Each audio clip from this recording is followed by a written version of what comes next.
Most cyclists struggle on climbs, particularly steep ones. Believe me, I've been there. But that was until I learnt a secret hack. And no, it's not losing weight or buying a lighter bike.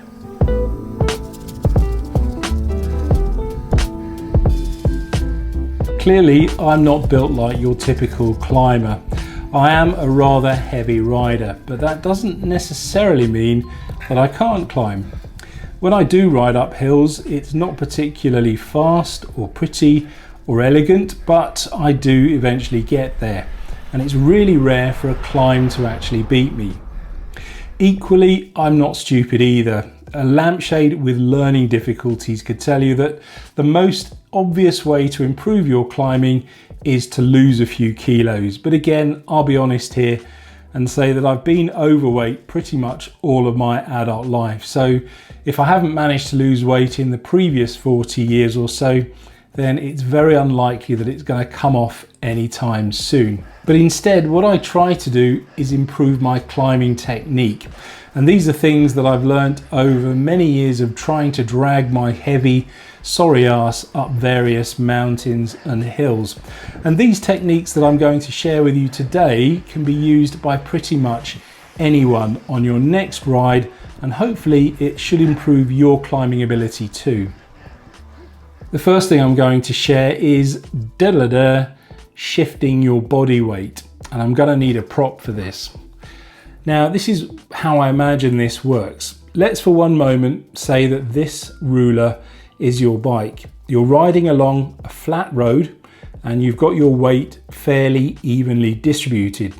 That means that gravity is working equally on all parts of your bike. Now though, let's imagine that you start climbing uphill and gravity is now trying to pull you back down that hill. So what you need to do is just readdress that weight balance slightly, shift your weight forward on the bike so that the front of the bike is slightly heavier, or it has more of the weight at that end. And what you've done is slightly readdress that balance of gravity so that you've evened it all out again.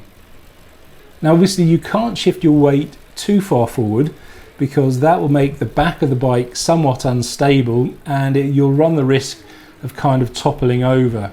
And neither will it make you dramatically faster going up the climbs. It's only going to be a very, very subtle increase in speed. But what that might mean is that you'll go up your favorite climbs just a little bit faster. You may improve your Strava PRs going up a particular climb, or if you're riding with your friends, you may be able to keep up with them, or better still, even beat them. In practical terms, all you really need to do is just move yourself a couple of centimeters further forward on the saddle so that your chest is a little bit more over the handlebars. And you'll know when you've got it right because your legs will almost feel like they're pulling you up the hill as you're turning the pedals. It's a really, really subtle difference, but it makes a huge improvement to your climbing. Another technique is to consciously think about whether you're standing or sitting for the climb. Now typically, if you're particularly on a long climb, you'd normally want to do it seated and using a gear that will allow you to spin at maybe 90 to 100 revs per minute. You just spin away and lo and behold, you'll get to the top. It's great for maintaining a steady rhythm, you can manage your effort, and more importantly, you won't burn your legs out. But occasionally, it can be very, very beneficial to stand up and use your leg strength and torque to turn the pedals a little bit slower. And what you'll need to do here is actually change up a couple of gears because the way you pedal when you're standing is very different and the gearing just becomes suddenly far too light. So you will need to change to a slightly higher gear, and that way you'll also get a bit of a posture break and it will make the sitting part of your climbing just that little bit easier as well. So the golden question is, when do you stand and when do you sit? So obviously when the gradient starts to get very steep, that's a fantastic time to stand up and use the power and the weight that you can put through the pedals when you are standing. And again, this is a very good point to mention cadence.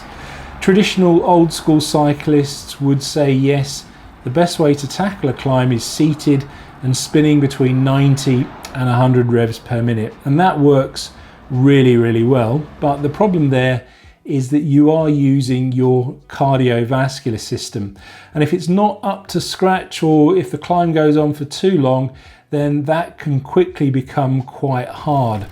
If you then alternately kind of change up a gear and pedal a little bit slower, you're transferring that emphasis from your cardiovascular system to your leg strength, and it just provides a little bit of a break, and you can use power and torque to kind of just power your way up the climb a little more. But of course, let's not overlook the mental aspect of climbing, because let's face it, that's equally, if not more important than the physical aspects of climbing. What you really do need to do is believe that you can get to the top, because the moment you stop believing, that's when things start going wrong and the climb just becomes almost impossible. I know it can also be very daunting when you're faced with a climb that's maybe 5, 6, 7 or more kilometers. It feels like the climb will just go on endlessly forever and ever. And in that particular case, what I try to do is find myself some little goalposts and markers along the way. And these can be literally anything: hairpin bends, trees, lampposts, rocks, anything. Just 30, 40 meters away, and I'll cycle to that, get there, find the next one, get to that, and just keep repeating that until I'm halfway up the climb, 3/4 of the way up the climb, and then eventually I'm going over the top. At the end of the day, it doesn't really matter who you are. You can be a super fit, super skinny cyclist in his 20s, or you can be an overweight sack of custard in his 50s like me, and the climbs will still be equally as hard. That's not because the climbs themselves are hard, it's because us as cyclists want to make them hard from time to time.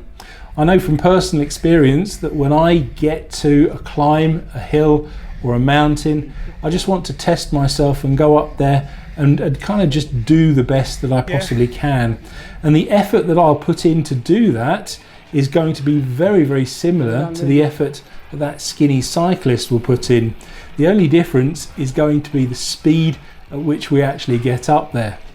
So if you'd like to get some more tips and tricks and to get the most out of your cycling, then please consider signing up for my free monthly newsletter. I'll leave a link in the description below. All you need to do is click on that and you can go and sign up. In the meantime, thank you for watching, and I'll see you on the next one.